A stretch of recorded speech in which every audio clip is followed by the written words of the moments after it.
दोस्तों, मेरा नाम है लक्ष्मण कुमार वर्मा एंड बच्चों स्वागत करता हूं आपका हमारे चैनल वर्मा अकेडमी में। एंड बच्चों, आज की वीडियो इंपॉर्टेंट है। आज हम पढ़ने वाले हैं वेव फिनोमेना के बारे में। बच्चे, इससे पहले काफ़ी चैप्टर पढ़ा चुका हूं आपको। एंड बच्चे बता रहा हूं आपको मैं, जो टॉपिक समझो आप, जो टॉपिक इंपॉर्टेंट है, चाहे आप ऑन डिमांड एग्जाम दे रहे हो तो पूरा सिलेबस आ रहा होता है, तो पूरा सिलेबस कवर करने वाला हूँ मैं यहाँ पे। और अगर आप दे रहे हो बच्चे कि नहीं मुझे तो सर एकेडमिक एग्जाम देना है, तो बच्चे आप चूज करोगे, ठीक है, कि सर मुझे एकेडमिक देना है तो एकेडमिक वाले ही चैप्टर आप पढ़ लेना, ठीक है। ऐसा ही आप कर सकते हो, लेकिन प्लेलिस्ट में बच्चे आपको सारे चैप्टर मिल जाएंगे विद इंपॉर्टेंट क्वेश्चंस। एंड आपको प्रैक्टिस भी चल जाएगा पता। एंड बच्चे मैं क्या करता हूँ, चैप्टर कंप्लीट करने के बाद, चैप्टर को कंप्लीट करने के बाद हम बच्चे डायरेक्टली क्वेश्चंस पे जाते हैं, जिससे कि हमारा कॉन्फिडेंस बूस्ट होता है, ठीक है। हम 2-3 क्वेश्चन सॉल्व करते हैं, 4 क्वेश्चन सॉल्व करते हैं, जिससे कि हमें लगता है कि हमने जो पढ़ा वही क्वेश्चन अगर हम सॉल्व कर पा रहे हैं, इसका मतलब हमको चैप्टर आ गया है, हमको बेसिक जो भी हमको आना चाहिए आ गया है। अगर मैं सिर्फ ये पढ़ के भी एग्जाम में चला जाऊं तो मोर देन 70%, ठीक है बच्चे, 70% तो ला सकता हूं सिर्फ इस वीडियो से, ठीक है। तो आप सर बोलेंगे सर सिर्फ 70 के लिए ही आएगा, तो बच्चे आपको भी, आप कितना भी वीडियो देख लो, ठीक है, कितना भी किसी से भी पढ़ लो, मुझसे पढ़ लो, भगवान से पढ़ लो, किसी से ही पढ़ लो, ठीक है, 5 घंटे 10 घंटे किसी भी की वीडियो देख लो, आपको सेल्फ स्टडी करनी पड़ेगी। क्या करना पड़ेगा? Self study. जब तक आप सेल्फ स्टडी नहीं करते हैं बच्चे, आपको 90+ % नहीं आ सकता, आपको सेल्फ स्टडी करना ही पड़ेगा, ठीक है। तो बच्चे शुरू करते हैं, देरी बिल्कुल नहीं करेंगे, चलिए आ जाते हैं चैप्टर पे। बाकी जीवन का ज्ञान तो आप सबके पास है, बस बच्चे ज्ञान की वैल्यू क्या है? नहीं है, क्योंकि हम और आप कुछ नहीं है। अगर आप, हम और आप बहुत कुछ होंगे तो सबके ज्ञान की वैल्यू है, ठीक है। चलिए कोई बात नहीं। अभी वेव फिनोमेना, अभी अब हम वेव, तो पहले यार देखो यार, वेव आ गया, फिनोमेना, फिनोमेना मतलब कि वेव के बारे में कुछ पढ़ने वाले हैं। अभी वेव क्या होता है, ठीक है ना। वेव वो जो होता है ना, लेयर, पानी के बीच में वेव आ रहा होता है, ठीक है ना, सानी सानी पानी पानी, ठीक है ना। दूसरा भाई हवा जो है वेव है, ठीक है। हमने अगर आप 11th क्लास में थोड़ा बहुत आपको जानकारी है तो light is a double nature, light का डबल नेचर होता है, पार्टिकल की तरह बिहेव करता है एज अ फोटोन, और वेव की तरह बिहेव करता है। तो कुछ मतलब वेव ऐसा आता है। तो बच्चे वेव हम पढ़ेंगे कि वेव होता क्या है, वेव सुपर इम्पोज कैसे होता है, ठीक है, सुपर कंपोज कैसे होता है, वेव कैसे कैंसल आउट होता है, वेव हम बना कैसे सकते हैं, और कैसे वेव को नाप सकते हैं, उसका वेवलेंथ क्या होता है, उसका टाइम पीरियड क्या होता है, उसका बच्चे एंगुलर वेलोसिटी क्या होता है, लीनियर वेलोसिटी क्या होता है, सब चैप्टर में देखने वाले हैं। बस आप ध्यान से देखना। अगर आपको वीडियो लग रही है लंबी, हो सकता है 1 घंटे की वीडियो बन जाए, लेकिन मुझे क्या करना है आपको, अगर आपके पास टाइम नहीं है तो 1.5x पे भी देख सकते हो, ये आपकी मर्जी है। और बच्चे चैनल को सब्सक्राइब कर लोगे तो अच्छा रहेगा। चलिए चैप्टर शुरू करते हैं। अभी वेव प्रोपगेशन मतलब वेव चलता कैसे है, वेव आगे बढ़ता कैसे है। चलिए अभी प्रोपगेशन ऑफ ट्रांसवर्स वेव। अभी 2 प्रकार के वेव होते हैं, 2 प्रकार के वेव होते हैं, पहला ट्रांसवर्स वेव और दूसरा लॉन्गिट्यूडनल वेव। ट्रांसवर्स वेव और लॉन्गिट्यूडनल वेव, ठीक है। तो अभी ट्रांसवर्स वेव तो आ गया कुछ, चलिए देखते हैं। अब lambda in a wave motion, क्या लिखा है बच्चे, the distance between two nearest particle vibrating in the same phase is called the wavelength। अभी पता नहीं अंग्रेजी में क्या लिख दिया, ठीक है, तो हम आपको अंग्रेजी समझाते हैं कैसे, क्योंकि बच्चे कभी कभार अंग्रेजी समझ में नहीं आती, तो कैसे समझ में आएगा।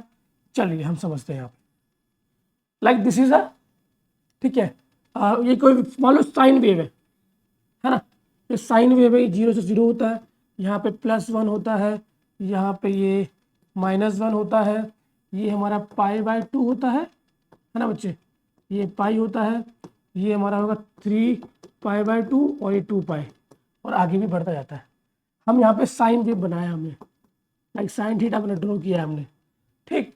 तो बच्चे जो डिस्टेंस है यहाँ से लेकर पाई तक, याद रखना, जो पाई से लेकर 0 से लेकर पाई तक जो डिस्टेंस है बच्चे, उसे क्या कहते हैं, वेवलेंथ। वेवलेंथ, ठीक है बच्चे, उसे कहते हैं, ठीक है बच्चे, उसे कहते हैं वेवलेंथ। अब भाई ना एक फ्रीक्वेंसी शब्द आता है सर, फ्रीक्वेंसी ना बचपन से सुनता आ रहा हूँ, फ्रीक्वेंसी ये हर्टेज, हर्टेज क्या होता है? तो बच्चे एक साइकिल, वन साइकिल कंप्लीट करने में, वन साइकिल कंप्लीट को क्या बोलते हैं? One frequency. वन मतलब अब देखो जरा, यहां से ये ऊपर गया और यहां से यहां तक आ गया, मतलब कि ये पूरी इसकी फ्रीक्वेंसी होगी। अब ये कितनी बार एक सेकेंड में मूव करेगा, कितनी बार ऊपर से नीचे हो जाएगा, ठीक है, वो उसका फ्रीक्वेंसी। मैंने बोला बच्चे कोई object moving with you throw your pen with a moving 100 hertz speed है मान लो, frequency is a type of speed, ठीक है बच्चे, ठीक है। अगर हम वेव के बारे में बात कर रहे हैं तो जो सिंगल वेव है उसकी स्पीड क्या है, तो हम बोलेंगे 50 हर्टेज की स्पीड है, 500 हर्टेज की स्पीड है। या फिर हम साउंड को नापते हैं, ठीक है, तो हम बोलते हैं साउंड की सर जो फ्रीक्वेंसी है वो सर 450 है, तो 450 हर्टेज पर सेकेंड है ना, 450 हर्टेज। तो मतलब उसने जो वेव क्रिएट कर रहा है वो 450 साइकिल एक सेकेंड में क्रिएट कर रहा है। बाकी वेलोसिटी तो नॉर्मली वेलोसिटी हम नापते ही हैं। तो ये पूरी जानकारी आपको मिल गई, ठीक है। हाँ, अब एक और पॉइंट बताता हूँ आपको, ये बच्चे आपका कराता है, ये कहलाता है सी, उसको क्रेस्ट बोलते हैं, सॉरी बच्चे, ये क्रेस्ट कहलाता है, ठीक है, और ये कहलाता है टी, को थॉट बोलते हैं, ठीक। और वेव के अंदर जब अगर लॉन्गिट्यूडनल वेव है या फिर बच्चे आपका ट्रांसवर्स वेव है, तो दोनों के बीच में आता है रेयर फ्रैक्शन, ठीक है, और ये सब आता है। तो कंप्रेशन क्या होता है, रेयर फ्रैक्शन क्या होता है, सब देखने वाले हैं, कंफ्यूज नहीं होना, जो बता रहा हूँ अभी पे ध्यान देना है, ठीक है। तो बच्चे ये आपका हो गया लैम्डा, ठीक है, लैम्डा हो गया। चलिए आगे बढ़ जाते हैं, ठीक है, और अभी ना वेट करने का तब समझ में आएगा आपको, ठीक है ना। चलिए आगे बढ़ते हैं। अभी ठीक है भाई, हमको ना लैम्डा समझ में आ गया। फिर बोला वेलोसिटी ऑफ वेव, मैंने कहा था ना वेलोसिटी ऑफ वेव कैसे आएगा, तो वेलोसिटी ऑफ वेव मतलब बच्चे एंगुलर वेलोसिटी है ना, एंगुलर वेलोसिटी, तो यहाँ पे आएगा वी बोल दो, एंगुलर वेलोसिटी तो ओमेगा होता है, ठीक है ना, तो वी बोल दो, तो V is equal to lambda by T. क्यों भाई, डिस्टेंस अपॉन में टाइम हमने पढ़ा है, वेलोसिटी क्या होता है, डिस्टेंस अपॉन में टाइम। चलिए भाई ये समझ में समझते हैं कि लैम्डा बाय टी क्यों है भाई, लैम्डा बाय टी क्यों भाई, ठीक है, अब मैं समझता हूँ। देखो बच्चे ये लैम्डा है, मैंने अभी आपको बताया, ठीक। अब इसको लैम्डा ट्रैवल करने में टी टाइम लगा, टी टाइम लगा, क्योंकि भाई वो डिस्टेंस ट्रैवल कर रहा है ना, वो तो टी टाइम लगा। तो उसने बोला वेलोसिटी, वेलोसिटी डिस्टेंस या फिर डिस्प्लेसमेंट जो होता है, डिस्प्लेसमेंट होता है वैसे तो, डिस्प्लेसमेंट करते हैं हम इसको, डिस्प्लेसमेंट अपॉन में टाइम, ठीक, ये हमारा कहानी है। तो भाई चलो वी हम यहां से देखते हैं, वी क्या आएगा, डिस्प्लेसमेंट क्या है लैम्डा टाइम टी, है ना। अभी देखो, अभी हमने बचपन में पढ़ा बच्चे, क्लास 7वीं 8वीं में पढ़ा होगा, अगर नहीं याद है तो 10th में भी पढ़ा था हमने, कि 1/t किसके इक्वल होता है, 1/t is equal to frequency, 1/t is equal to frequency, या फिर म्यू लिखते हैं इसको, ऐसे करके म्यू लिखते हैं, है ना। तो हम इसको ऐसे लिख सकते हैं कि जो वेलोसिटी है वो लैम्डा इंटू म्यू है, या फिर आपको समझने के लिए फ्रीक्वेंसी है, ठीक। और अगर हम एफ को डिनोट करें तो v is equal to lambda V होता है, ठीक। तो यहाँ पे समझाया हुआ है इसी बात को, तो आपको ये याद रखना है, ठीक है। सिंपल है कि अगर मुझे वेलोसिटी फाइंड करना, सिंपल, आप वेव भूल जाओ, लेकिन वेलोसिटी तो पता है ना कि डिस्प्लेसमेंट अपॉन में टाइम होता है, डिस्प्लेसमेंट क्या है, वेवलेंथ लैम्डा, टाइम क्या है, टाइम इंटरवल टी, तो लैम्डा अपॉन में टी, और 1/t is equal to mu यानी कि फ्रीक्वेंसी, तो मतलब सिंपल हो गया, ठीक है। तो ऐसे समझा जा सकता है, ठीक है। आगे बढ़ जाते हैं, ठीक है। और अगर आपको समझ में नहीं आ रहा है ना तो बस एंड तक देखो, मैं कह रहा हूँ 100% कह रहा हूँ बच्चे, खाली हाथ घर नहीं जाओगे, मतलब कि खाली हाथ, मतलब आपको इतना समझ में आ जाएगा, ठीक है, कि हाँ सर मुझे ना चैप्टर आ गया, अब बस प्रैक्टिस करने हैं क्वेश्चंस को, क्वेश्चंस प्रैक्टिस करूंगा, क्वेश्चंस लगाऊंगा एंड ऑल डन, ठीक। तो मतलब काम हो जाएगा आपका। चलिए आगे देखते हैं, the wave move along the string, the wave move along the string, all particles of the string are oscillating up and down and their respective equilibrium position and same period time t and amplitude a। वही लिखा हुआ है बच्चे, v is equal to mu lambda, जो मैंने ऊपर बताया अभी आपको, ठीक है। इसने बोला ना बच्चे, जब वेव मूव करता है, जब वेव मूव करता है तो उसका वेवलेंथ लैम्डा होता है, ठीक है, उसकी फ्रीक्वेंसी हमारा म्यू होता है, लेकिन बच्चे उसकी कुछ एम्पलीट्यूड होती है, और एम्पलीट्यूड क्या होता है, मैक्सिमम हाइट। ये जो हाइट दिख रहा है आपको मैक्सिमम हाइट, इस वाले बच्चे हाइट को, ये देखो मीन पोजीशन है, ये क्या है, रेड लाइन देखिए मीन पोजीशन है, मीन पोजीशन, ठीक है। अब इससे ये कितना ऊपर जा रहा है, कितना नीचे जा रहा है, कितना ऊपर जा रहा है, कितना नीचे जा रहा है, तो ये मैक्सिमम जो जा रहा है, मैक्सिमम मैक्सिमम जो ऊपर जा रहा है उसको क्या कहते हैं, एम्पलीट्यूड। ठीक है, अभी बच्चे तो अगर आपको थोड़ा बहुत जानकारी है, ठीक है, तो पहले ना बच्चे एम्पलीफायर आता था मार्केट में, ठीक है, अभी शायद नहीं आता है। पहले एम्पलीफायर हुआ करता था कि आपके फ़ोन से वो कनेक्ट करेंगे एंड उसका जैसे वॉल्यूम बढ़ाएंगे वो आपके मोबाइल की वॉइस को एम्पलीफाई कर देगा। अभी भी स्पीकर आता है ना मार्केट में, वो ब्लूटूथ वाला आ गया अब तो, ठीक है, टेक्नोलॉजी बहुत फास्ट हो गई है। लेकिन पहले एम्पलीफायर आता था, क्या करता था वो वेवलेंथ, मान लो ऐसा वेवलेंथ, वेव कन्वर्ट हो रहा है, ऐसा वेव बन रहा है, तो एम्पलीफायर क्या करेगा, इसमें एम्पलीफायर कनेक्ट होगा, ठीक, एम्पलीफायर कनेक्ट होगा और एम्पलीफायर क्या करेगा, वेव को बड़ा बना देगा, और जैसे वेव बड़ा बनेगा, एम्पलीट्यूड ऊंचा हो गया, तो हमें अब साउंड लाउडली सुनाई देगा, ज़्यादा तेज सुनाई देगा, है ना। चलिए, तो ये पूरी कहानी रहती है। हाँ, तो अभी हम आपको समझ में आ गया होगा बस, ठीक है ना। चलिए, हाँ, तो ये हमारा जो वेलोसिटी होता है म्यू इंटू लैम्डा होता है। म्यू क्या है, 1/t। मैं यहाँ पे फिर से एक्सप्लेन कर देता हूँ आपको कि एक्चुअली में बच्चे ये v लिखा हुआ है, v क्या लिखा है, वेलोसिटी, और ये लिखा है म्यू बाय लैम्डा, इसको ये म्यू आएगा, ठीक है ना, ऐसे करके। ठीक, अब अगर हम इसको समझा जाए तो ये लैम्डा बाय ऑलरेडी क्या है, लैम्डा बाय टी है, ठीक है, तो v is equal to lambda by T, ये पूरी कहानी है। ठीक, अब आएगा एंगुलर वेलोसिटी क्या होता है। एंगुलर वेलोसिटी होता है omega is equal to 2π/t, 2π/t होता है, ठीक है ना। अब एंगुलर वेलोसिटी क्या होता है सर, अब नया नया सब सुना रहे हो मुझे, तो बताता हूँ मुझे क्या होता क्या है। अभी एंगुलर वेलोसिटी की कहानी क्या है, देखो बच्चे, हमने पढ़ा लीनियर वेलोसिटी। लीनियर वेलोसिटी क्या है, म्यू लैम्डा, है ना, लीनियर वेलोसिटी म्यू लैम्डा है। अभी मैं एंगुलर पढ़ूंगा, तो एंगुलर में एंगल आएगा, एंगुलर मतलब गोल में घूम रहा है कोई, चक्कर चक्कर चक्कर, है ना, कि कोई ऐसे घूम रहा है। एक्चुअली में जब ऑब्जेक्ट ऐसे घूम रहा है ना, तो वो एक गोला बना रहा है। उसको हम अगर इसको हम देखेंगे 3D में, ठीक है, तो हम सामने से देखेंगे तो वो ऐसे घूम रहा है, ठीक है, मतलब ऐसे, ऐसे वेव बनता है। वेव कैसे बनता है, ऐसे, ठीक, तो वो एक गोला बना रहा है, मतलब गोल बना रहा है, ठीक। तो यहाँ पे क्या आएगा बच्चे, 2π/t। 2π क्या है बच्चे, 2π distance travelled by time t। अब ये समझाता हूँ मैं डिस्टेंस ट्रेवल क्या है, तो मैं समझाता हूँ बात को, ठीक है, ज़्यादा समझ में आएगा आपको। यहाँ पे चेंज, ठीक, और यहाँ देखो आप, देखो अगर कोई ऑब्जेक्ट है बच्चे जो कि ऐसे ऐसे मूव कर रहा है, ठीक है, तो एक्चुअली में आपको लग रहा है सर वो तो ऊपर नीचे जा रहा है, लेकिन बच्चे एक एग्जाम्पल देखो जरा, यहाँ पर अगर π/2 है, यहाँ पे 3π/2 है, और यहाँ पे 2π है। 2π का मतलब क्या होता है, 360 डिग्री एंगल, 360 डिग्री एंगल, मतलब कि सिंपल एक मोशन हो रहा है। एंगल क्या बताता है, पिछले चैप्टर में बताया था बच्चे, जो हमारा एंगल है वो फेज बता रहा होता है, ठीक है ना, फेज। तो फेज का मतलब क्या है कि भाई कैसे वो फेज चेंज कर रहा है। देखो यहाँ से गया, फेज चेंज हुआ, फिर यहाँ फेज चेंज हुआ, फिर यहाँ चेंज हुआ, फिर ऊपर चेंज हुआ। क्यों, यहाँ से ऊपर जा रहा था वेव, फिर नीचे की ओर आया, मतलब यहाँ से पॉजिटिव, फिर यहाँ से नेगेटिव, फिर यहाँ से नेगेटिव, फिर यहाँ से पॉजिटिव, ठीक है। तो फेज चेंज हुआ, तो फेज चेंज हो रहा है तो मतलब एक सर्कल बन रहा होगा, एंड मान लो कि ऐसे वेव मूव कर रहा है, और ये लाइन है कभी यहाँ जा रही है, कभी ऐसे करके घूम रही है, ठीक है बच्चे। तो जो एंगल ट्रैवल कर रहा है वो 2π है, 2π है, मतलब टोटल डिस्टेंस, टोटल डिस्प्लेसमेंट 2π, और टाइम टेकन t, ये हमारा हो गया एंगुलर वेलोसिटी। क्या हो गया, एंगुलर वेलोसिटी। तो ऐसे समझ सकते हो आप एंगुलर वेलोसिटी को।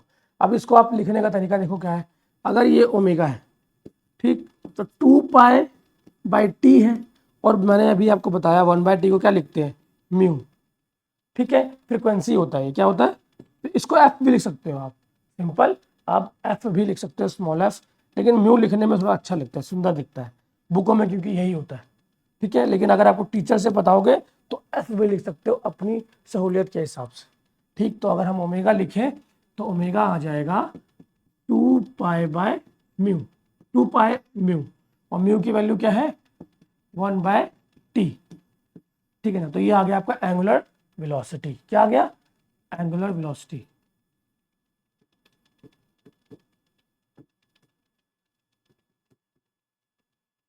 ठीक है बच्चे, this is the angular velocity. तो आप ऐसे पता कर सकते हैं। चलिए आगे बढ़ते हैं, आगे हम बढ़ते हैं और थोड़ा आगे चैप्टर में थोड़ा और समझने की कोशिश करते हैं। ठीक है, चलिए यार, तो ट्राई करूँगा जल्दी खत्म हो यार आपका चैप्टर। ये वाला थोड़ा बड़ा चैप्टर है और इम्पोर्टेंट चैप्टर है, पता है।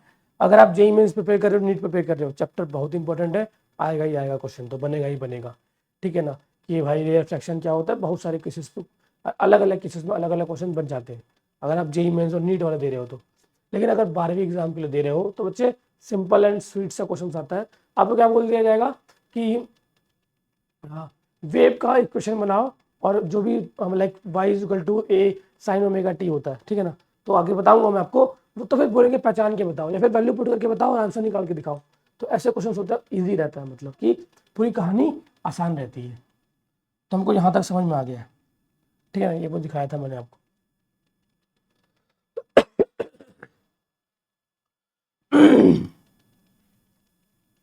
अब आगे बच्चे प्रोपगेशन ऑफ लॉन्गिट्यूडनल वेव। अभी हमने देखा था यार, हमने ट्रांसवर्स वेव देखा कि क्या होता कैसा है। अभी लॉन्गिट्यूडनल वेव, तो यहाँ वहाँ पर क्रश था, थॉट था, मतलब कि एम्पलीट्यूड में ऐसे था। यहाँ पे क्या होगा, डेंसिटी पे डिपेंड करता है। यहाँ पे साउंड वेव, लॉन्गिट्यूडनल वेव एक साउंड वेव का एग्जाम्पल है। Sound wave is a longitudinal wave, sound wave is a longitudinal wave. पानी में जो वेव बनती है वो ऐसा होता है ना, पानी पानी सानी सानी, ठीक है, जो भी है, अपने को डांस नहीं आता तो ठीक है। लॉन्गिट्यूडनल वेव, लॉन्गिट्यूडनल वेव, तो लॉन्गिट्यूडनल वेव जो साउंड हमारा है, साउंड कैसे मैं बोल रहा हूँ आपको, तो यहाँ पे बच्चे पार्टिकल्स होंगे, एयर के पार्टिकल्स, मैं बोला मैंने आपको, तो क्या ये कंप्रेस हुआ, कंप्रेस हुआ, ठीक है, फिर एक झटका सा लगा उनको, फिर आगे वाले को उससे फिर कंप्रेस किया, तो फिर रेयर फ्रैक्शन और कंप्रेशन बनता है, मतलब कि डेंसिटी चेंज होती है, फिर आपके कानों तक पहुंचता है। ठीक, तो वो कैमरा तो ये पूरा पहले क्या हो रहा होगा, देखो हो क्या रहा होगा अभी, लॉन्गिट्यूडनल वेव, ठीक है ना। तो मैं आपसे बात कर रहा हूँ लॉन्गिट्यूडनल वेव, तो यहाँ पर रेयर फ्रैक्शन और बच्चों कंप्रेशन बन रहा होगा। तो इसने माइक ने कैप्चर किया, जैसे ही माइक ने कैप्चर किया उसको इलेक्ट्रॉनिक सिग्नल में कन्वर्ट कर दिया, एंड जैसे ही आप ये सुन रहे हो इलेक्ट्रॉनिक सिग्नल को, फिर से आपके स्पीकर ने, मतलब एम्पलीफायर, मतलब कि आपका जो स्पीकर है, जो उसने जो मॉड्यूल है, उसने क्या किया, इलेक्ट्रॉनिक सिग्नल को आपको स्पीकर में फिजिकल सिग्नल या साउंड सिग्नल में कन्वर्ट कर दिया। तो वहाँ जो आप सुन रहे हो रिसीवर एंड पे, वहाँ भी रेयर फ्रैक्शन और कंप्रेशन बनेगा, तभी आपके कानों तक पहुँचेगा। और जो हिंदी में बोलते हैं कर्ण पता, कर्ण पता जो आपका कान का है, कान की झिल्ली वो वाइब्रेट करेगी, एंड फिर जो न्यूरॉन्स होगा वो न्यूरॉन्स में सिग्नल जाएगा, जो वाइब्रेट करेगा तो एनर्जी आया, एनर्जी को बच्चे न्यूरॉन्स कैप्चर कर लेगा as in the form of electricity, ठीक है, एंड वो फिर हमारे माइंड तक पहुंचाएगा, माइंड आपका रीड करेगा, फिर आपको सिग्नल देगा, हाँ आप सर ने तो ये बोला। ये पूरा प्रोसेस चल रहा होता है, ठीक है, पूरा हम आपको बता चुके हैं। तो भाई लॉन्गिट्यूडनल वेव प्रोपगेशन कैसे होता है आइए देखते हैं। चलिए, तो सबसे पहले बच्चे equation of simple harmonic wave, ठीक है, ये बहुत इंपॉर्टेंट है, बहुत ज़्यादा इंपॉर्टेंट है, बहुत मतलब कि बहुत ज़्यादा इंपॉर्टेंट है। y is equal to A sine omega T, ठीक है। यहाँ पे अभी क्या है, फेज डिफरेंस नहीं है, with no phase difference, with no phase change, ये याद रखना है तुमको। y is equal to A sine omega T, अभी y is equal to A sine omega T आया कहां से भाई, तुमको बच्चे पूरी दुनिया, ठीक है, आप पढ़ रहे होते हो ना, y sine, y equal to sine omega t, y equal to sine, रटवा देते हैं ये लोग, रटवा देते हैं, पर आया कहाँ से, आया कहाँ से, देखो simple harmonic motion, harmonic wave या हार्मोनिक मोशन। तो पहले हम ये देखते हैं ए साइन ओमेगा टी आया किधर से, ए साइन ओमेगा टी आया किधर से, तो चलिए देखते हैं भाई किधर से आया। देखो होता क्या है, ये क्या है, पेंडुलम, थोड़ा मेरी थोड़ी ड्राइंग खराब है बच्चे, तो मैनेज कर लेना आप, ठीक है ना, ठीक है। थोड़ा इंजीनियर वालों को ना थोड़ा ड्राइंग थोड़ा ऐसा रहता है, वो ड्राइंग ले लो चाहे हैंड राइटिंग ले लो, थोड़ा हाथ पतला ही रहता है उसके अंदर, ठीक है ना, लेकिन आप कंसेप्ट पे ध्यान दो, ठीक है बच्चे। तो ये बच्चे क्या है कि पेंडुलम है, पेंडुलम यहाँ पे मूव किया था पिछले क्लास में और यहाँ तक पहुंच गया था, यहाँ पे आके रुक गया था, तो चलो ठीक है रुक गया था एंड वो यहाँ से जुड़ा जुड़ा हुआ रहेगा ना ऐसे। तो यहाँ पे बच्चे उसके ऊपर कई सारे फोर्स लग रहे होंगे। पहला लग रहा होगा mg, है ना, mg लग रहा होगा। और simple harmonic motion, pendulum harmonic motion होता है, SHM होता है भाई, ठीक है ना। तो हार्मोनिक मोशन का एग्जांपल है। तो यहाँ पे इसके दो कंपोनेंट बनेंगे। क्या बनेंगे? कंपोनेंट। क्या बनेगा रिजोनेंस के अंदर? पहला बनेगा ये, दूसरा बनेगा ये, है ना, क्योंकि वापस भी तो आ रहा है ना। अभी देखो भाई दो फोर्स है, तो अगर ये एंगल है थीटा, मान लो फॉर एग्जांपल थीटा लेके चलते हैं, वैसे omega T, angle omega T आएगा। अब थीटा ओमेगा टी के बराबर क्यों है आपको पता है। अब थीटा ओमेगा टी के बराबर क्यों है भाई, तो फिर आपको चलते हैं लेके, omega is equal to theta upon में टी होता है। थीटा क्या होता है? 2 पाई, मतलब एंगुलर वेलोसिटी। तो थीटा निकालने के लिए ओमेगा टी आ जाएगा, थीटा निकालने के लिए ओमेगा टी आ जाएगा। आई होप आपको समझ में आ रहा होगा, ठीक है ना। तो यहाँ हमने थीटा की जगह ओमेगा टी लिख दिया, ठीक। अभी एंगल के बगल वाला जो साइड होता है वो कॉस होता है, तो ये आ गया कॉस ओमेगा टी, ठीक है। और ये होता है साइन ओमेगा टी, ठीक है, साइन ओमेगा टी। अभी कोई कांस्टेंट है दोनों के साथ, क्योंकि ये mg है ना, तो यहाँ पे mg भी आएगा ना भाई, यहाँ पे mg आएगा और यहाँ भी mg आएगा, है ना, दोनों के साथ mg आएगा। और mg को हम ले लेते हैं a, mg को लेते हैं a। अब a क्यों लेते हैं भाई, ठीक है, तो a लेते हैं एम्पलीट्यूड के कारण, या फिर mg रखो यार समझने के लिए, ठीक है। अब देखो, अब पेंडुलम उधर तो जा नहीं रहा है, पेंडुलम उधर जा नहीं रहा है, तो यहाँ पे आके रुक गया है, वो रेस्ट पर है, वो रेस्ट पर है। तो इसको ये तो गया भाई, ये हमारे काम का ही नहीं है, क्योंकि पेंडुलम अब उधर जाके वापस आएगा। क्योंकि हमने पढ़ा था बच्चे, मैं वापस पढ़ा रहा हूँ आपको, माइनस के एक्स होता है फोर्स हमारा, ठीक है, क्योंकि अपोजिट साइड लग रहा होता है। तो ये वाला फोर्स जो है आपको लग रहा होगा, तो M G sine omega T आ जाएगा। तो यहाँ से बच्चे जो आपका वाई आएगा, जो आपका y आएगा a साइन ओमेगा टी, आपका इक्वेशन यहाँ से बन जाएगा, ठीक है। a साइन ओमेगा टी यहाँ से इक्वेशन आपका बन जाएगा। और a क्या है? Amplitude, maximum deviation, maximum displacement. a क्या है? मैक्सिमम डिस्प्लेसमेंट, तो मैक्स भी लिख सकते हो, ठीक है ना, मैक्सिमम डिस्प्लेसमेंट। क्यों भाई? क्योंकि ये मेन पोजीशन है उसका, और ये इसका क्या है? मैक्सिमम डिस्प्लेसमेंट, ठीक है। तो आई होप आपको समझ में आ गया होगा कि भाई ये आया कहाँ से, ठीक है ना। बहुत लोग बता नहीं होते, खाली बोलते हैं रट लो, बहुत लोग बोलते हैं रट लो। तो इसलिए बच्चे हमारा जो Y is equal to a sine omega T यहाँ से प्राप्त होता है। अब बच्चे यहाँ पे आ गया y is equal to a sine omega T minus, ठीक है, minus phase difference, y is equal to X T a sine omega T minus K X, Y is equal to X T a sine 2 pi T by T. ये क्यों दिया हुआ है? ये सब phases है, क्या है? फेजेस हैं, अलग अलग फेज में अलग अलग रहेगा, सीन अलग अलग रहेगा। लेकिन अगर आपको ये समझ में आया तो आप आसानी से बता पाओगे कि क्या इसका क्या सीन है, ठीक है। ओ भाई क्या सीन है, आजकल तो मीम बहुत चल रहा है इंस्टाग्राम पे, सारे इंस्टाग्रामर हो गए, ठीक है। Phase difference between 2 point.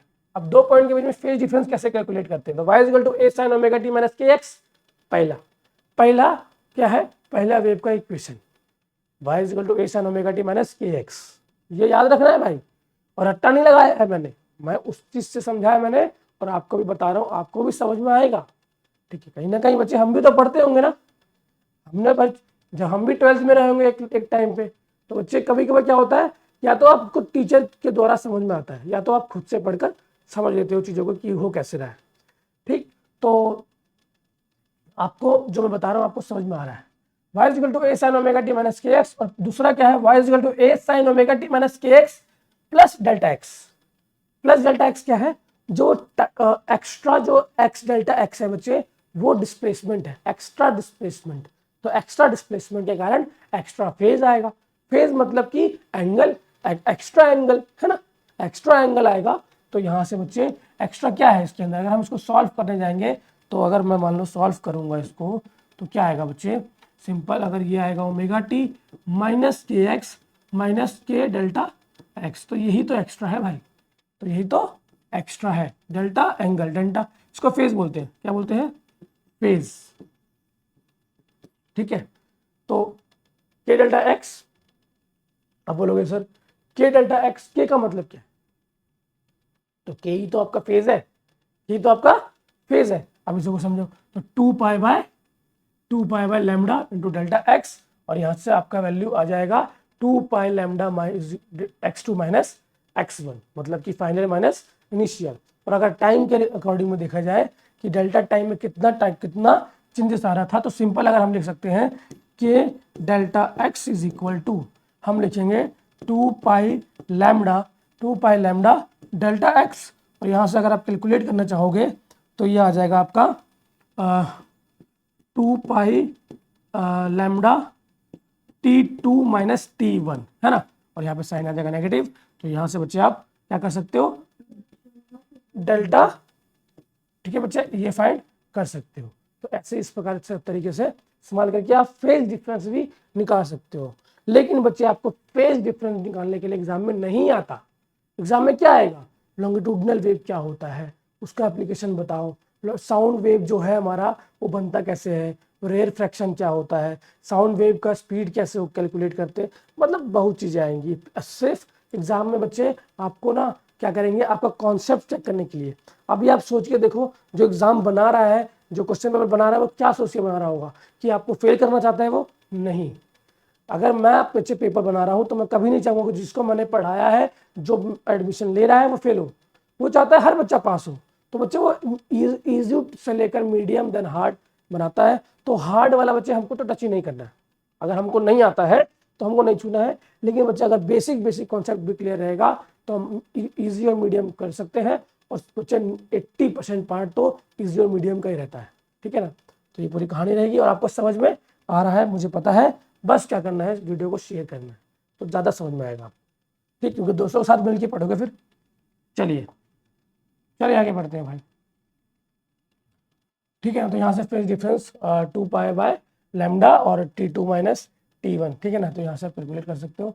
अभी ट्रांसवर्स वेव और लॉन्गिट्यूडनल वेव भी हमने अब तक पढ़ा है। तो डिफरेंस देख लेते हैं क्या होता है। तो ट्रांसवर्स वेव जो होता है, हमारे पार्टिकल जो होते हैं परपेंडिकुलर डायरेक्शन में प्रोपोगेट करते हैं, ठीक है। डिस्प्लेसमेंट ऑफ अ पार्टिकल और perpendicular direction of the propagation, जिधर प्रोपोगेशन हो रहा है, ठीक है, मान लो प्रोपोगेशन इधर हो रहा है ना, तो ऐसे मूव करते हैं ट्रांसवर्स वेव। तो एंगल 90 डिग्री का होता है ना, परपेंडिकुलर होता है, ठीक है ना। वो साइन वेव जो है ना बच्चे, वो ट्रांसवर्स वेव है, ठीक है, ऐसे। और दूसरा क्या है बच्चे, दूसरा डिफरेंस, हाँ, तो ये दूसरा लॉन्गिट्यूडनल वेव जो होता है, displacement of particle the direction of propagation along the direction of propagation, ठीक है। जो प्रोपोगेशन होता है along the direction of propagation, ठीक है, ऐसे मूव करते हैं, मतलब, या फिर ऐसे कह सकते हो आप, ठीक। तो ऐसे हो गया, ठीक है भाई। अभी क्या हो गया, या फिर आप सिंपल समझ सकते हो, मैं आपको अगर डायरेक्शन से समझाता हूँ बच्चे, ये दोनों के में डिफरेंस क्या है। अगर आप नहीं समझ पा रहे हो तो इधर देखते हैं। पहला भाई ट्रांसवर्स वेव को क्या होता है, सिंपल मैंने आपको बताया था, ये हो गया ट्रांसवर्स वेव। इसको टी लिख देता हूँ मैं, ठीक है ना, ये टी हो गया, ठीक। अभी बच्चे वो वाला वेव कौन सा था, लॉन्गिट्यूडनल वेव, ठीक है ना। Longitudinal wave, for example wave ऐसे मूव कर रहा है तो वो ऐसे मूव करेगा। पहले यहाँ डेंसिटी ज़्यादा रहेगी, ठीक, फिर यहाँ कम हो जाएगी, फिर यहाँ ज़्यादा हो जाएगी, फिर यहाँ कम हो जाएगा, फिर यहाँ ज़्यादा हो जाएगा।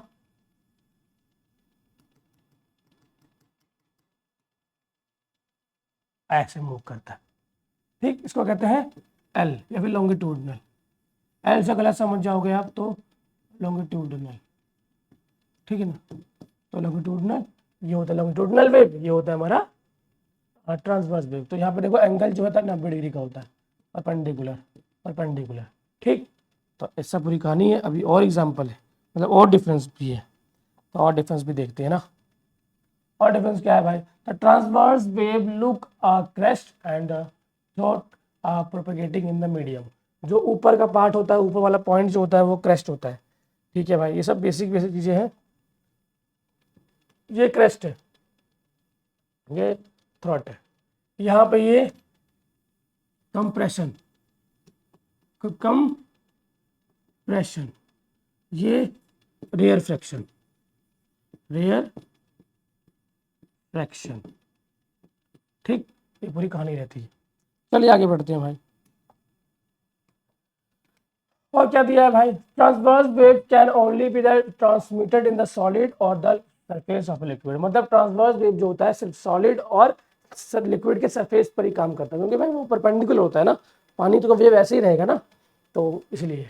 लेकिन मुझे लॉन्गिट्यूडनल वेव तीनों में ही मूव कर सकता है, सॉलिड, लिक्विड और गैस में। ठीक है, longitudinal wave can travel in a solid, liquid and gas, all of them.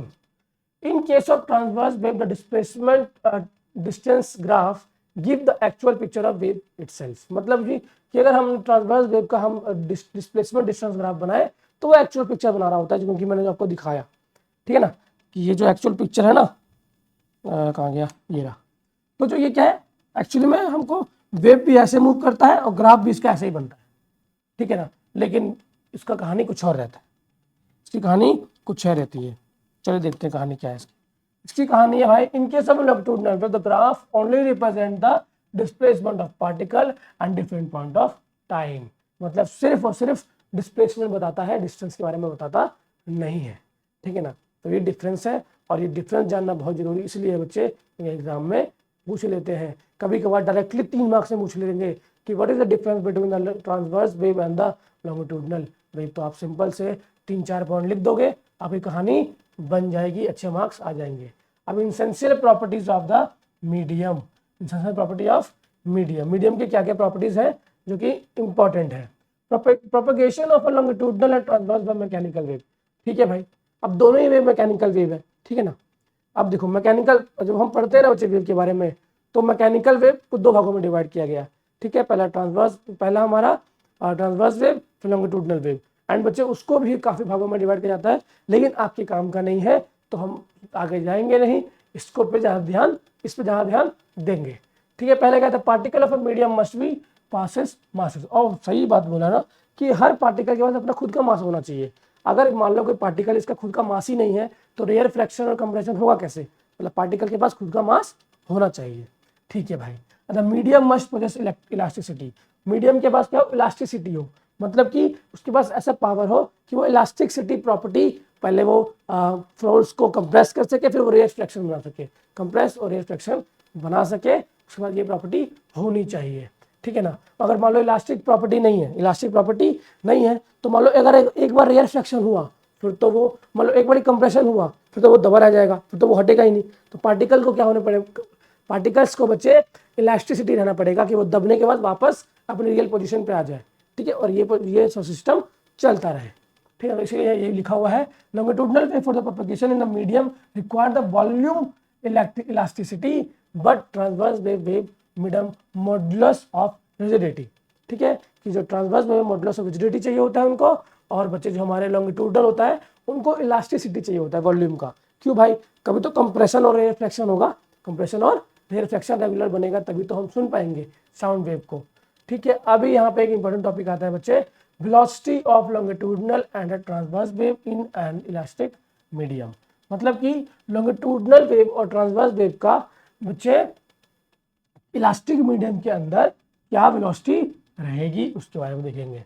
तो Newton's formula for velocity of sound in gas, Newton ने फॉर्मूला दिया था साउंड की वेलोसिटी नापने के लिए गैस के अंदर, मतलब एयर के अंदर, सिंपल है। तो बोला उन्होंने relation of the velocity of a sound in a gaseous medium v is equal to p by rho, under root p by rho, ठीक है बच्चे। तो रो क्या है, डेंसिटी, p प्रेशर, ठीक। तो यहाँ से कर सकते हैं, लेकिन बच्चे न्यूटन्स का ये लो था थियोरेटिकल, न्यूटन्स का ये लो था थियोरेटिकल, ठीक है, पूरा कंसेप्चुअल था, लेकिन इसको लैपलेस करेक्शन ने इसको ठीक किया और थोड़ा सा करेक्शन करके बोला अभी ये सही है, अभी ये सही है। तो चलिए देखते हैं क्या सही था, गलत क्या था वो देखते हैं पहले। तो the change in pressure of air layer causes the bypasses of sound take place under the adiabatic condition. अब एडियाबैटिक कंडीशन क्या होता है, अगर बच्चे आपने चैप्टर पहले का नहीं पढ़ा है तो कुछ पॉइंट्स ऐसे भी आ रहे होंगे आपको कि पता ही नहीं चल रहा होगा ये कहाँ से आ गया भाई। बच्चे एडियाबैटिक बता देता हूँ आपको वैसे मैं, एडियाबैटिक कंडीशन वो कंडीशन होता है जहाँ पे हीट ट्रांसफर, हीट अलाउ नहीं करता, थर्मल टेम्परेचर होता है वो कांस्टेंट रहता है, ठीक है ना, वो उस प्रॉपर्टी को कहते हैं जहाँ टेम्परेचर मान लो कांस्टेंट है, ठीक है ना, हीट फ्लो नहीं कर रहा उस केस के अंदर। अब air is bad conductor of heat, जो हवा है कंडक्टर नहीं है हीट का, चलिए ऑब्वियसली बात है ना बच्चे कि जो जितना सॉलिड हीट को कंडक्ट कर सकता है उतना एयर नहीं कर सकता हीट को कंडक्ट, तो ऑब्वियसली बात है, सही कह रहा है ये।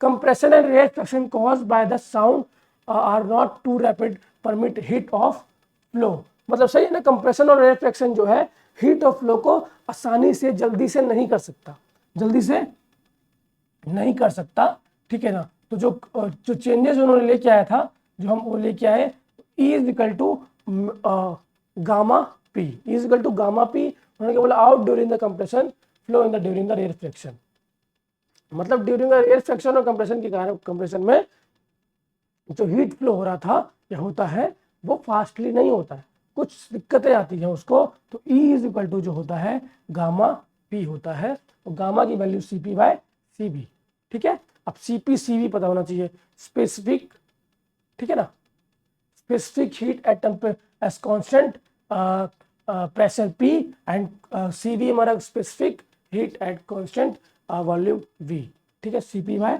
CB। तो इसको हम factor affecting of velocity in a gas, अब गैस वेलोसिटी, गैस की वेलोसिटी बच्चे, गैस में साउंड की वेलोसिटी कैसे अफेक्ट होता है, तो टेम्परेचर पे, बहुत चीज़ें फैक्टर पे इफेक्ट पड़ेगा। तो पहला भाई इफेक्ट ऑफ टेम्परेचर, टेम्परेचर क्या इफेक्ट आता है, तो अगर V is equal to gamma P, P की जगह गामा पी लिख देंगे क्योंकि लैपलेस ने करेक्शन कर दिया, P को क्या कर दिया, बोल दिया कि P जो हमारा है वो गामा की P के बराबर होगा, तो P बाय रो हो जाएगा, फॉर्मूला वही है, ठीक है, P बाय रो, बस P की जगह गामा P आ जाएगा, उसको जब सॉल्व करेंगे तो गामा RT अपॉन में M, एंड यहाँ पे जो करेक्शन है बच्चे 0.61, 0.61 याद रखना आपको बच्चे, इसके ऊपर डायरेक्टली क्वेश्चन भी आ जाता है कि कितना 1 डिग्री बढ़ाने पर कितना डिग्री कितना हमारा चेंजेस आता है, ठीक है ना। तो 0.61 क्या आता है, 0.61 T का मतलब बच्चे टाइम बोल सकते हो, ठीक है, या फिर टेम्परेचर बोल सकते हो। अब इफेक्ट ऑफ प्रेशर, क्या बच्चे, इफेक्ट ऑफ प्रेशर, कि प्रेशर का क्या इफेक्ट आता है, तो देखते हैं भाई। When we increase the pressure, हम प्रेशर इंक्रीज करेंगे गैस के ऊपर तो होगा क्या, प्रेशर इंक्रीज करेंगे तो वो लिक्विडिफाइड हो जाएगा, चलिए आगे देखते हैं, डेंसिटी बढ़ जाएगी, है ना, क्योंकि लिक्विड की डेंसिटी ज़्यादा होती है ना गैस से, तो वो लिक्विडिफाइड हो जाएगा, ठीक है। तो लिखा है when we increase the pressure on a gas, it gas compressed and the density increases in the same proportion as the pressure, P by rho remain the constant, P by rho भी remain constant रहेगा, and बोला मुझे कि it means that the pressure has no effect on the velocity of sound in the gas, मतलब कि अगर gas की velocity, gas में साउंड ट्रैवल कर रहा है और गैस को कंप्रेस कर दिया जाएगा, प्रेशर बढ़ा दिया जाएगा, तो साउंड के वेलोसिटी पर कुछ भी इफेक्ट नहीं आएगा, क्योंकि P by rho is a constant, P by rho constant है। क्यों भाई P बाय रो कांस्टेंट क्यों है, क्योंकि भाई प्रेशर अगर बढ़ रहा है तो रो भी तो चेंज हो रहा है, अगर मैं प्रेशर बढ़ा रहा हूँ तो डेंसिटी भी तो चेंज हो रहा है, मतलब दोनों ही प्रोपोर्शनल है, और दोनों ही प्रोपोर्शनल है मतलब दोनों ही कांस्टेंट है, there is no change in them, अगर ठीक है, तो अगर चेंज नहीं है तो वेलोसिटी भी चेंज नहीं होगी। अभी इफेक्ट ऑफ डेंसिटी, डेंसिटी का क्या इफेक्ट आता है, साउंड का वेलोसिटी में गैस के अंदर, ठीक है। तो जो हमारा वेलोसिटी है डायरेक्टली प्रोपोर्शनल टू 1 बाय रो होता है, 1 बाय अंडर रूट रो होता है। ये सब चीज़ें बच्चे आपको डायरेक्टली नहीं पूछते, लेकिन अगर आपको ये कॉन्सेप्ट क्लियर रहेगा तो अगर आपको पूछा जाए कि क्या क्या इफेक्ट पड़ते हैं, क्या क्या कौन कौन इफेक्ट डालता है साउंड का अगर गैस में ट्रैवल करता है, एयर में ट्रैवल करता है बेसिकली, तो density, temperature and pressure, these are 3 factor which helps helps the sound to propagate in air या फिर gas, air is also a gas, ठीक है ना, मिक्सचर ऑफ गैस कह सकते हैं हम, ठीक है। तो ये है हमारा। अभी इफेक्ट ऑफ ह्यूमिडिटी, अब देखो यार ह्यूमिडिटी है, तो ह्यूमिडिटी अगर बढ़ गया तो मतलब पार्टिकल ज़्यादा है, तो मतलब कि साउंड का स्पीड बढ़ जाएगा, ठीक है ना, सिंपल यही है। आज humidity in air increases keeping condition of temperature and pressure constant, it density decreases and hence velocity of sound is increases, क्योंकि डेंसिटी डिक्रीज हो जाएगा और साउंड, अब देखो यार डेंसिटी, अभी तुमको ना अंग्रेजी में समझ में नहीं आता, मैं सिंपल समझाता हूँ। ह्यूमिडिटी बढ़ गया मतलब कि पानी के बूंदों की मात्रा ज़्यादा है, ठीक है, पार्टिकल ज़्यादा है, अब साउंड मूव करना चाहता है तो साउंड को चाहिए medium, sound can travel only with a medium, ठीक है। तो एक पार्टिकल से दूसरे पार्टिकल में एनर्जी जल्दी से ट्रांसफर हो सकता है, रेयरफेक्शन और कंप्रेशन ज़्यादा बनेगा, इसलिए प्रेशर, इसलिए हमारा जो बच्चे वेलोसिटी है वो बढ़ जाता है। इफेक्ट ऑफ ह्यूमिडिटी समझ लिया, आपको समझ में भी आ गया, ठीक है। Velocity of wave in the stretch string, ठीक है, अब वेव की वेलोसिटी क्या होती है, स्ट्रिंग अगर हमें स्ट्रेच कर दिया है तो उसका क्या होता है, तो E बाय रो ठीक है बच्चे, यहाँ पे वेलोसिटी ऑफ लॉन्गिट्यूडिनल वेव हमारा गैस में सबसे कम, उसके बाद लिक्विड में और सबसे ज़्यादा सॉलिड में। ऑब्वियसली बात है, ऐसा ही होता है। बच्चे ये बहुत बहुत मोस्ट इंपॉर्टेंट टॉपिक आ गया, super position of wave. Wave का सुपर पोजिशन होता क्या है, कैसे ऐड होता है। मैं सिंपल बताता हूँ बच्चे कि जब भी दो वेव्स ना ऐड हो जाते हैं, अगर उनका डायरेक्शन सेम है, वेक्टर सेम है, waves are vectors, wave are vector quantity, ठीक है ना, क्योंकि उनके पास डायरेक्शन होता है। तो दोनों ही ऐसे वेव ऐड हो जाएंगे, ठीक है ना, और एम्पलीट्यूड इंक्रीज हो जाएगा उनका। क्यों? जब उसके डायरेक्शन सेम होंगे। और दोनों दो वेव सब्ट्रैक्ट हो जाएंगे अगर उनका दोनों का डायरेक्शन अपोजिट साइड है, ऐसा है तो। अगर दोनों ऐसे ट्रैवल कर रहे हैं तो सब्ट्रैक्ट होंगे, और ऐसे ट्रैवल कर रहे हैं तो ऐड हो जाएगा, एम्पलीट्यूड ऐड हो जाएगा, या फिर बच्चे उनका वेवलेंथ भी एक्स्ट्रा बढ़ सकता है। तो सुपरपोजिशन ये होता है, ठीक है। अब आगे बहुत चीज़ें आएंगी इसके बारे में। देखो ये डायग्राम देख लो आप, ये आप डायग्राम देख लो। मतलब ए में देखो क्या हो रहा है, दोनों ही वेव है, दोनों ही आपस में आ रहे हैं, साथ में आ रहे हैं, तो कैंसल आउट हो जाएंगे अगर दोनों का फ्रीक्वेंसी सेम है। If the frequency is same and wavelength is same, frequency wavelength same है, सेम फ्रीक्वेंसी और सेम वेवलेंथ है, तो दोनों कैंसल आउट हो जाएंगे। दूसरे केस में देखो बी में क्या हुआ, बी में क्या होगा बच्चे, अगर दो वेव्स बन रहे हैं, दो वेव बन रहे हैं बच्चे, तो होगा क्या बच्चे कि अगर दोनों साथ में ट्रैवल कर रहे हैं तो हो सकता है उनकी फ्रीक्वेंसी अलग अलग हो, ठीक है। वेव तभी ऐड होगा जब फ्रीक्वेंसी सेम हो, ठीक है, फ्रीक्वेंसी सेम रहेगी तभी वेवलेंथ हमारा वेव ऐड होता है, नहीं तो फिर क्या होगा, थोड़ा बहुत स्पीड बढ़ जाएगा या फिर वेवलेंथ ऐड हो जाएगा, ठीक है। अगर बच्चे मान दोनों ही अपोजिट डायरेक्शन में ट्रैवल कर रहे हैं, ठीक है, तो क्या होगा, कैंसिल आउट हो जाएगा, है ना, कैंसिल आउट हो जाएगा, कैंसिल हो जाएगा अगर दोनों की वेवलेंथ और फ्रीक्वेंसी बराबर है। तो यहाँ पे क्या है, ये हो जाएगा सुपर इम्पोज। देखो ये बहुत इंपॉर्टेंट है, ये इंपॉर्टेंट है। फॉर एग्जाम्पल बच्चे कि इसका फ्रीक्वेंसी मान लो 5 हर्ट्ज है, ठीक है, इसका 10 हर्ट्ज है, तो 5 हर्ट्ज न्यूट्रलाइज कर पाएगा ये। तो जब ये इधर मूव कर रहा होगा, ठीक है, इधर मूव कर रहा होगा ये, फॉर एग्जाम्पल मान लो ऐसे मूव कर रहा है ना, यहाँ से हम थोड़ा इसको मूव होते हैं, और ये ऐसे मूव कर रहा होगा, ठीक है, तो इसका क्या बचेगा, ओनली 5 बचेगा, 5 ये वाला कैंसल आउट कर चुका होगा, ठीक है ना। तो ऐसे होता है सुपर इम्पोज, ठीक है। तो ये पूरी कहानी है, और ये पूरा इसका ये पूरा। तो बच्चे मतलब ऐसे सुपर इम्पोज काम करता है अगर डायरेक्शन सेम है, वेक्टर सम होता है बच्चे, सिंपल वेक्टर सम करते हैं वेव का हम, क्या करते हैं, वेक्टर सम करते हैं।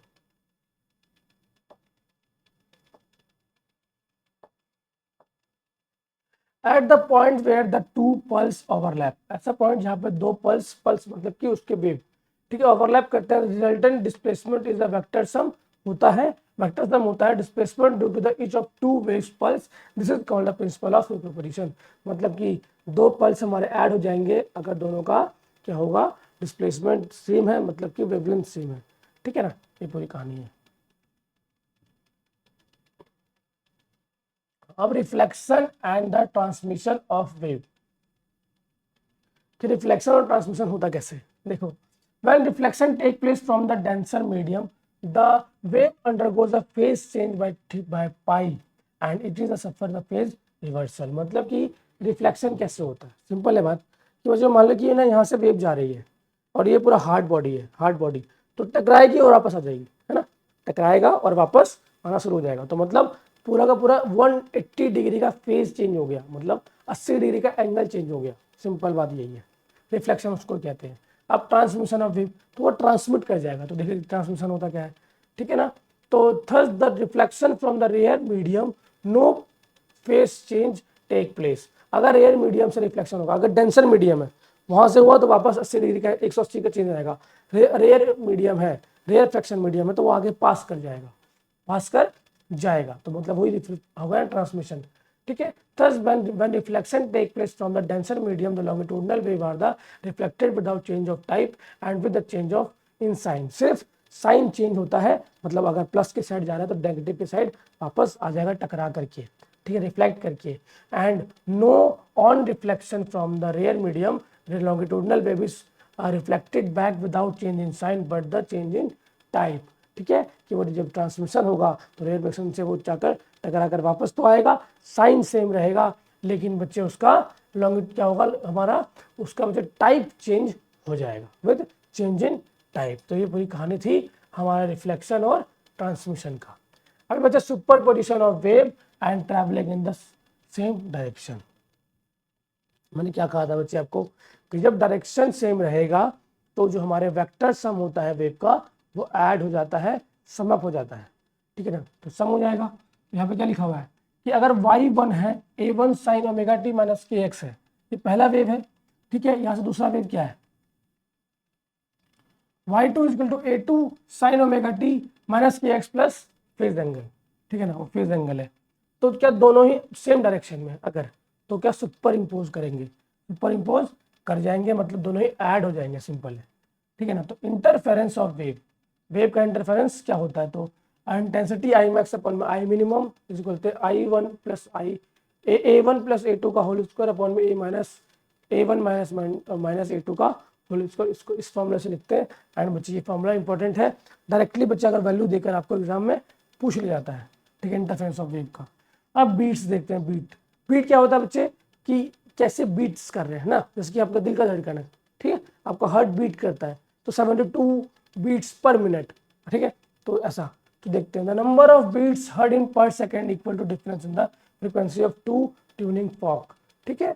जो हमारा नंबर ऑफ बीट हमको समझ सुना देता है 1 सेकेंड के अंदर equal to difference in frequency of the two tuning fork, two tuning fork के डिफरेंस के बराबर होता है, ठीक है। अब यहाँ पर देखो ए है, बी है और सी है। ए का हमारे वेलोसिटी है जो v1 है, मान लो फ्रीक्वेंसी 12 हर्ट्ज, बी का हमारा जो है 10 हर्ट्ज, एंड जो बीट है हमारा बच्चे जहाँ पे ये सुपर इम्पोज कर जाएगा, जहाँ पे ये सुपर इम्पोज कर जाएगा वो हमारा बीट है, ठीक है। तो यहाँ से लेकर पहला बीट आपको यहाँ पे सुनाई दे रहा होगा, ठीक, पहला बीट आपको इधर सुनाई दे रहा होगा, ठीक है। तो ये पूरी कहानी हो गई। Super position of a to identical colinear wave traveling with the same speed in the opposite direction lead the formation of stationary wave. The formation of stationary wave, they are called the stationary wave. And क्यों भाई stationary wave क्यों कहते हैं कि मुझे अगर opposite direction में रहेगा, मान लो एक वेव जा रहा है 10 हर्ट्ज का, दूसरा वेव आ रहा है 10 हर्ट्ज का, तो दोनों ही 10 वेव का हर्ट्ज है, दोनों ही फ्रिक्वेंसी सेम है, तो दोनों ही सुपर इम्पोज होकर कैंसिल आउट हो जाएगी और एक स्ट्रेट लाइन बन जाएगा, ठीक है, स्ट्रेट लाइन बन जाएगा। तो उसको ही कहते हैं स्टेशनरी वेव, ठीक है ना। मतलब superposition of two identical colinear wave travelling in same speed in the opposite direction, मतलब कि ऐसे करके ट्रैवल कर रहे हैं तो they become a stationary wave. They are called a stationary wave because the wave form does not move forward, आगे नहीं बढ़ेगा, but alternatively shrink and dilated, मतलब वो श्रिंक कर जाएगा, डायलेट कर जाएगा, खत्म हो जाएगा।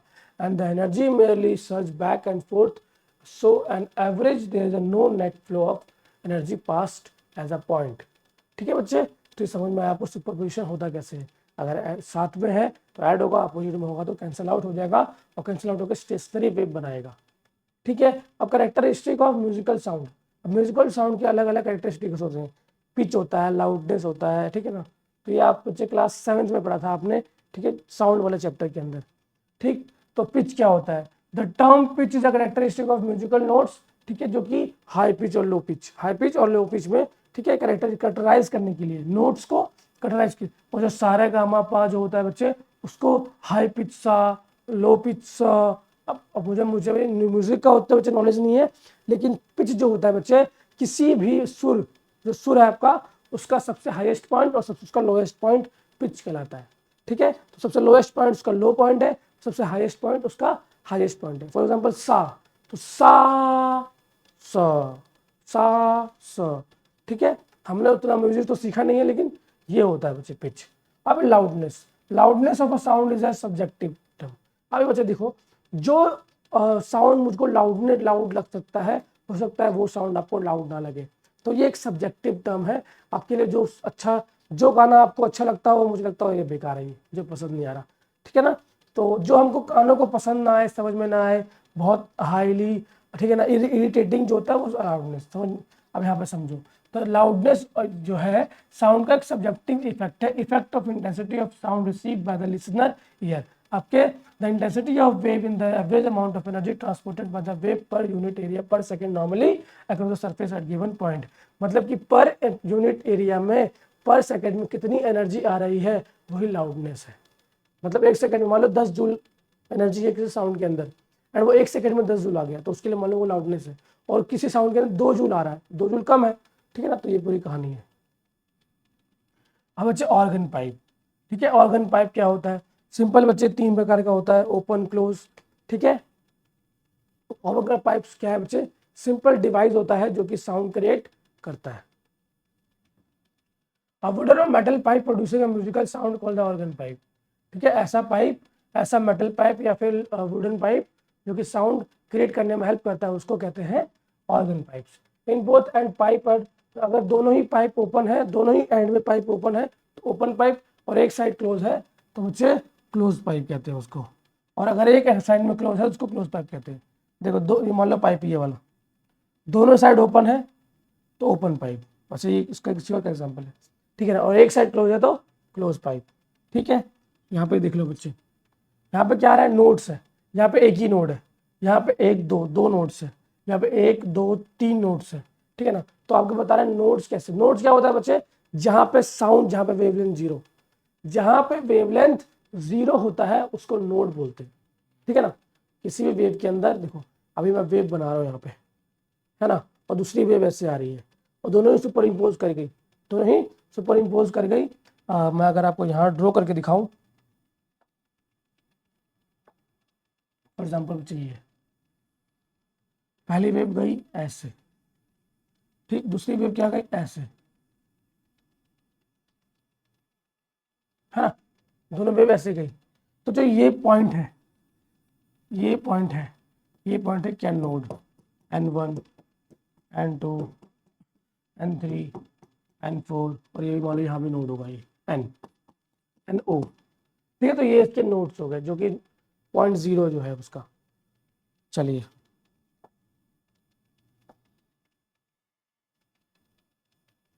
ठीक है बच्चे, तो ये आ गया आपका नोड्स, ठीक है ना। अभी इलेक्ट्रोमैग्नेटिक वेव होता क्या है? तो बच्चे ईएम वेव जो होता है दो वेव से मिलकर बना होता है, electric field and magnetic field, they are perpendicular to each other, ठीक है। मैग्नेटिक फील्ड ऐसे ऐसे ट्रेवल कर रहा होता है, इलेक्ट्रिक फील्ड ऐसे ट्रेवल कर रहा होता है, ठीक है। तो बच्चे ईएम वेव जो है वो ट्रांसवर्स वेव होता है नेचर में, और हमारे ये बना होता है इलेक्ट्रिक फील्ड से और दूसरा मैग्नेटिक फील्ड से, दोनों ही आपस में परपेंडिकुलर होते हैं, ठीक है, राइट एंगल बना रहे होते हैं, ठीक। ये इसका डायरेक्शन ये है। अगर आपको मैं 3D में दिखाऊंगा तो आपको ज़्यादा समझ में आएगा, ठीक। अगर मैं आपको अगर यहाँ बना के बताऊँ तो ऐसे बनेगा, देखो बच्चे, मतलब पहला वेव ऐसा है, ठीक, दूसरा वेव आएगा ऐसे,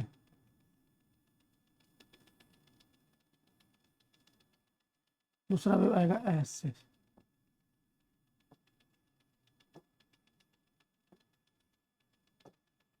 ठीक, और ये बच्चे ऐसा होगा,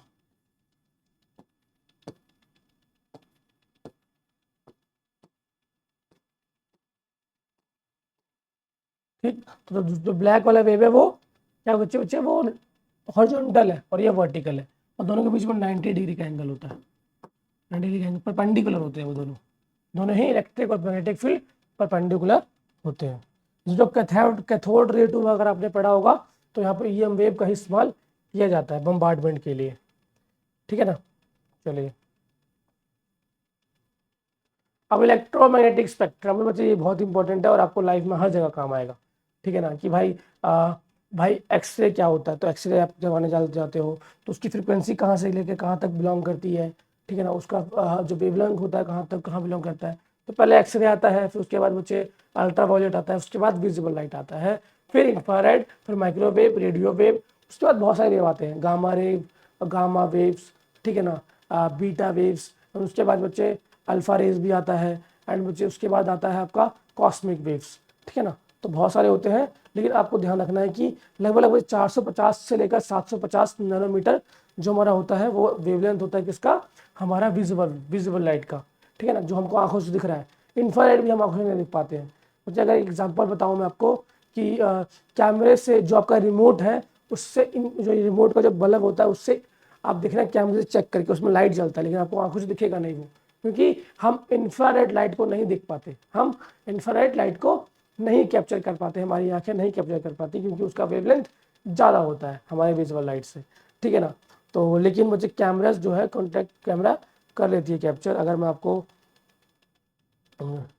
इंफ्रारेड का एग्जांपल बताऊं, ठीक है, अगर आपको मैं थोड़ा दिखा पाऊँ, ठीक है, इससे इंफ्रारेड निकल रहा है, दिख रहा है, लाइट जल रहा है आपको, तो लाइट ब्लिंक कर रहा होगा। एक्चुअली मैं रियल में मैं आंखों से देखूंगा तो नहीं पता चलेगा मुझे, लेकिन कैमरे में ये दिखता है। तो बच्चे इसको ही इंफ्रारेड लाइट कहते हैं, इंफ्रारेड वेव्स कहते हैं, ठीक है ना। तो ये पूरा एग्जाम्पल है बच्चे। अब आगे डॉपलर इफेक्ट। अब डॉपलर इफेक्ट क्या होता है भाई? तो बच्चे डॉपलर इफेक्ट में क्या होता है, ये सिर्फ एक रिलेटिव टर्म है, रिलेटिव टर्म है। सिंपल, आप देखो, आप ट्रेन से मैक्सिमम बच्चे ट्रेवल करते हैं, नहीं अगर नहीं ट्रैवल करते कोई बात नहीं, आप रोड पे खड़े हो जाओ और एक गाड़ी को ऑब्जर्व करो कि कार आ रही है हॉर्न बजा करके, दूर से आ रही है, तो उसका ना जो साउंड है हॉर्न का वो बढ़ते जा रहा है। सिंपल, अगर ट्रेन के पास प्लेटफॉर्म पे खड़े हो, बहुत दूर 1 किलोमीटर दूर ट्रेन खड़ा है, ट्रेन आ रहा है, तो जब वो अपना हॉर्न बजाता है तो पहले लाउडनेस बहुत कम होता है, जैसे वो पास आते लग जाता है तो लाउडनेस बढ़ता जाता है, फिर वो जब जाने लग जाता है तो लाउडनेस ज़्यादा हो चुका होता है, वो कमता जाता है। उसकी इफेक्ट को बच्चे डॉपलर इफेक्ट बोलते हैं। और एक प्रकार सिर्फ इल्यूजन है कि फ्रीक्वेंसी चेंज हो रही है, एक्चुअली फ्रीक्वेंसी चेंज हो नहीं रही है, लेकिन हमको प्रतीत होता है ऐसा, हमको इल्यूजन होता है ऐसा डॉपलर इफेक्ट के कारण। अभी आपको मैं समझाता हूँ डॉपलर इफेक्ट बाय ग्राफ, ठीक है ना। चलिए देखते हैं। मान लीजिए बच्चे आप ना यहाँ खड़े हो, इसका नाम है सिमरन, सिमरन और मुकेश भी खड़ा है यहाँ पे, ठीक है बच्चे, सिमरन और मुकेश खड़ा है बच्चे यहाँ पे, ठीक है ना। ठीक है, सिमरन और मुकेश बच्चा यहाँ पे खड़ा हुआ है और यहाँ से बच्चे ट्रेन गुजर रही है। तो ट्रेन जब गुजरती है यहाँ से बच्चे ऐसे, तो यहाँ से आपको इसको, इन दोनों को तो क्या सुना देता है, इन दोनों को सुना देता है बच्चे कि बहुत दूर से साउंड आ रहा है ऐसे, ठीक, इनके कानों में ऐसे आ रहा है। फिर जैसे याद लग जाता है बच्चे, तो ये और बड़ा होना शुरू हो जाता है और ऐसा साउंड क्रिएट होना शुरू हो जाता है, ठीक है ना। तो इनको बहुत तेज आवाज़ आ जाती है, ठीक है। और अगर अगला मैं ग्राफ बनाऊं तो बच्चे इनको कुछ ऐसा ग्राफ दिख रहा होता है,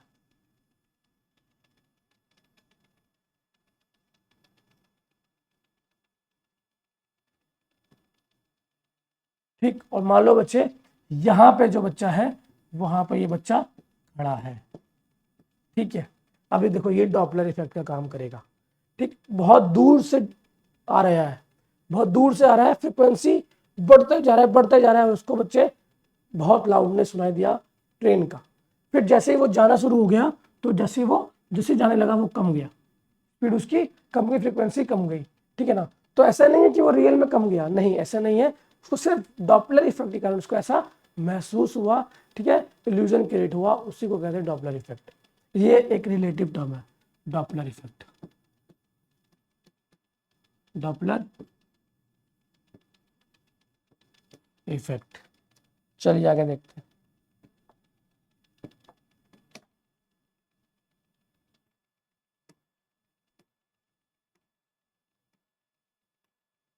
अब apparent change of frequency observe due to the relative motion of observer, मतलब जो ऑब्जर्वर है उस रिलेटिव मोशन के कारण उसको कुछ चेंज इन फ्रीक्वेंसी दिखता है कि फ्रीक्वेंसी चेंज हो रही है, बट एक्चुअली में चेंज नहीं हो रहा है। जो मैंने आपको पिक्चर दिखाया वही फील हो रहा होता है, बहुत दूर से आता हुआ लगता है, फ्रीक्वेंसी बढ़ रही है फिर कमती हुई चली जाती है, उसको ऐसा ही लग रहा होता है। इसी इफेक्ट, इसी रिलेटिव इफेक्ट को बच्चे डॉपलर इफेक्ट बोलते हैं, ठीक। अगर आपको बोले तो आप पहले तो एक्सप्लेन करोगे, फिर वो जो डायग्राम बताया मैंने वो डायग्राम बना दोगे, ठीक है।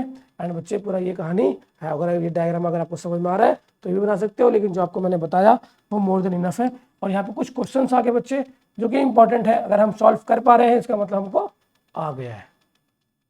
पहला देखो, transverse wave can transmit in solid, ठीक है, सरफेस ऑफ लिक्विड, ये भी ठीक है, हाँ ट्रैवल करता है। क्या गैस में ट्रैवल करता है? भाई नहीं ट्रैवल करता है।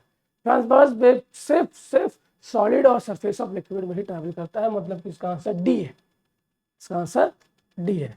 दूसरा क्वेश्चन क्या है, relation between phase difference and path difference. अब क्या है भाई, फेज डिफरेंस और पाथ डिफरेंस में क्या है, तो इसका आंसर आप कमेंट बॉक्स में दोगे।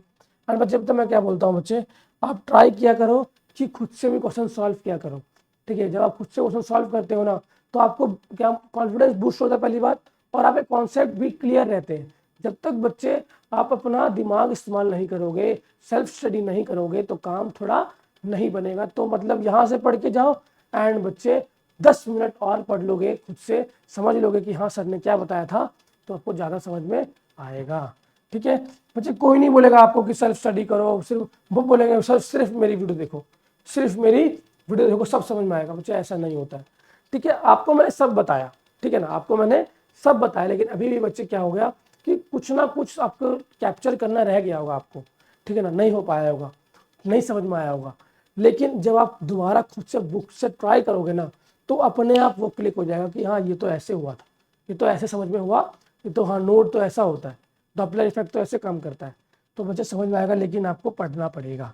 ठीक है, कुछ क्वेश्चन है बच्चे, ठीक है, और देख लो, स्क्रीनशॉट ले लो आप बल्कि, ठीक है, उसको सॉल्व करने की कोशिश करना आप। चलिए क्वेश्चन देखते हैं। Tuning fork of under unknown frequency give 5 beats per second. एक अननोन फ्रीक्वेंसी है 5 beat per second with another tuning fork 500 hertz, मतलब दूसरा ट्यूनिंग फॉक 500 का है। तो बोला frequency of unknown fork is in hertz, तो क्या है 490 हो सकता है क्या, नहीं हो सकता, क्योंकि 5 या तो ऐड होगा या तो घटेगा, या तो 5 ऐड हो रहा होगा या फिर घटेगा। तो 495 550 यही इसका आंसर है।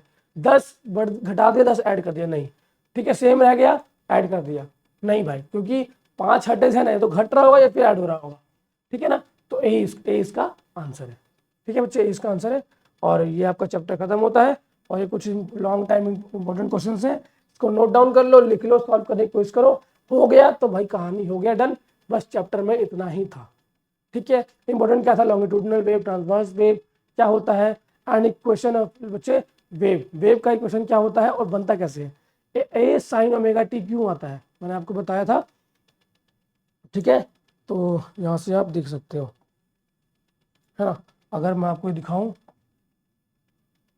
ए साइन ओमेगा टी, ये रहा, तो यहाँ से आप देख सकते हैं कि ए साइन ओमेगा टी क्यों आता है। एक काम करता हूँ बच्चे, मैं आपको ये शेयर कर देता हूँ, तो आप इसको ना, आप क्या करते हैं, इसको स्कैन कर लोगे तो आपको ये नोट्स मिल जाएगा।